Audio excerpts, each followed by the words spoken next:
Hello friends, आज मैं आपको बताऊंगा कि ऐसी कुछ गलतियां जो पशुपालक हैं वो कर बैठते हैं जिसकी वजह से उनके पशु हैं वो गाभिन नहीं हो पाते हैं। सबसे ज़्यादा दिक्कत इस तरह की सबसे ज़्यादा जो दिक्कत रिपीट ब्रीडिंग की देखने को मिलती है वह देखने को मिलती है जो संकर नस्ल की जो गायें होती हैं उनमें सबसे ज़्यादा रिपीट ब्रीडिंग की शिकायत देखने को मिलती हैं। वो बार बार रिपीट होती रहती हैं, लेकिन उसमें ज़्यादातर जो गलतियां होती हैं कई बार पशुपालक ही कर बैठता है। तो इसके बारे में आज आपको डिटेल से बताऊंगा, तो वीडियो को आप स्किप करके मत देखना, वीडियो को पूरी देखना। वीडियो पूरी देख लेंगे आज आपको पूरा प्रॉपर नॉलेज हो जाएगा कि कौन कौन सी बातें हैं जो आपको ध्यान में रखनी चाहिए। देखो, सबसे पहले तो ये बताना चाहता हूँ कि जब भी यदि आपका पशु बार बार रिपीट होता है तो इसमें मुख्य कारण जो होता है पशुओं का वह होता है जब आपके पशुओं की जो डिलीवरी होने वाली है, यानी ब्यावत यदि आपके पशुओं का होने वाला है, उस समय सबसे ज़्यादा गलतियां हो जाती हैं। ब्यावत होने के दौरान ये कि यदि आपके पशु में यदि ब्यावत प्रॉपर नहीं हो रहा है या समय ले रहा है या बच्चा फंस गया है, तो उस स्थिति के दौरान जो पशुपालक क्या करता है कि अपने आसपास जो कोई यदि व्यक्ति होते हैं जो पशुओं के जो बच्चा बाहर निकालते हैं उनको बुला करके ले आते हैं। वो लाने के बाद में वो क्या करते हैं कि वो डायरेक्ट हाथ डाल देते हैं, यानी डायरेक्ट हाथ डाल देते हैं। तो उससे क्या है कि वेजाइना के अंतर्गत इन्फेक्शन बनना स्टार्ट हो जाता है, यानी इन्फेक्शन हो जाता है। तो लेकिन आपको अब क्या ध्यान रखना है, जितने भी जो पशुपालक हैं, यदि जो पशु को यदि आपके पास नज़दीक है उससे यदि आप अपने पशुओं की जो डिलीवरी करवाते हैं या उन्हें नॉलेज है, इमरजेंसी में यदि आपके पास पशु चिकित्सक उपलब्ध नहीं हो पाता है, तो उस स्थिति के दौरान आपको उसके हाथ साबुन से, कौन से कपड़े धोने वाली जो साबुन है उससे अच्छी तरह से हाथ साबुन से धो लेने चाहिए और नाखून उसके काट लेने चाहिए, तब इसका प्रयोग कर सकता है। और जहाँ तक हो सकता है वह आप स्लीव का प्रयोग आप ज़रूर करें। अपने पास जितने भी जो डेयरी फार्मर हैं या पशुपालक हैं, स्लीव ज़रूर रखें। हाथ में पहनने वाले जो दस्ताने आते हैं जो वेटरनरियन के, जो प्लास्टिक के, वह प्रयोग कर सकते हैं ताकि किसी भी तरह का कोई भी इन्फेक्शन आपके पशुओं में न फैले। वो भी नहीं हो तो आपको साबुन का ज़रूर प्रयोग करना है, बहुत ही ज़रूरी है। उसकी वजह से क्या हो जाता है कि इन्फेक्शन हो जाता है। रही बात यदि आपके पास यदि जो जितने भी वेटरनरियन हैं, जो वेटरनरी डॉक्टर हैं, वो तो इस तरह की दिक्कत कम ही करते हैं कि वो तो जब भी यदि इस तरह की पशुओं में डिलीवरी करवाते हैं तो वो इंजेक्शन भी लगा देते हैं और उसके अंदर दवा भी छोड़ देते हैं। लेकिन कई बार कई ऐसे वेटरनरियन भी होते हैं जो क्या करते हैं कि जैसे ही उसकी डिलीवरी करवाते हैं तो उसके अंतर्गत कुछ दवा नहीं छोड़ते हैं, या कुछ इस तरह की जो टेबलेट आती हैं वह टेबलेट या बोलस वहाँ पर यदि गर्भाशय के अंतर्गत यदि वह नहीं छोड़ते हैं तो उसकी वजह से भी आपके पशुओं में इन्फेक्शन स्टार्ट हो जाता है।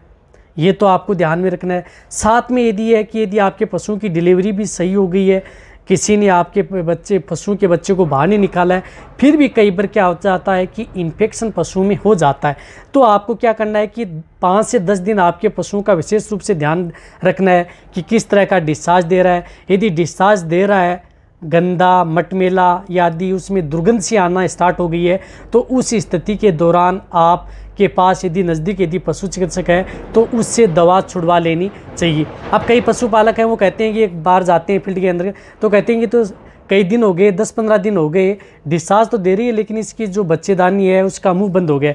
देखो, जब भी यदि आपका पशु यदि डिस्चार्ज देता है, कैसा भी डिस्चार्ज हो, छोड़ा डिस्चार्ज देता है, तो उसके अंदर आपके पशुओं की जो बच्चेदानी का मुंह है वह खुला रहता है, तभी आपका पशु डिस्चार्ज देता है। यदि आपके पशु की बच्चेदानी यदि बंद हो जाएगी तो वो डिस्चार्ज देना बंद कर देगा। तो उस स्थिति के दौरान आप अपने पशुओं में दवा छुड़वा सकते हैं। अच्छी जो 3 से 4 दिन कंटिन्यूटी आप दवा छुड़वा सकते हैं जब यदि आपके पशु में, तो आपके पशु में जो बार बार रिपीट होने की शिकायत है वह देखने को ही नहीं मिलेगी। और रही बात जब यदि आपके पशुओं की जो डिलीवरी होती है, तो डिलीवरी होने के बाद में यदि आपने हाथ से निकलवाया है या यदि नहीं निकलवाया है तो जो टॉनिक आते हैं, यूटेरो टॉनिक आते हैं, वह टॉनिक का भी प्रयोग आप अपने पशुओं में कर सकते हैं। 50 से 100 ml पर डे के हिसाब से लगातार आप 10 दिन उस पशु को दे सकते हैं ताकि आपके पशुओं में किसी भी तरह की वेजाइनल इन्फेक्शन न हो, यानी उसके अंतर्गत कई तरह की जो डर्मेटाइटिस, पायोमेट्रा, इस तरह के रोग न हो। उसकी वजह से ही आपके पशुओं में रिपीट ब्रीडिंग की शिकायत देखने को मिलती है।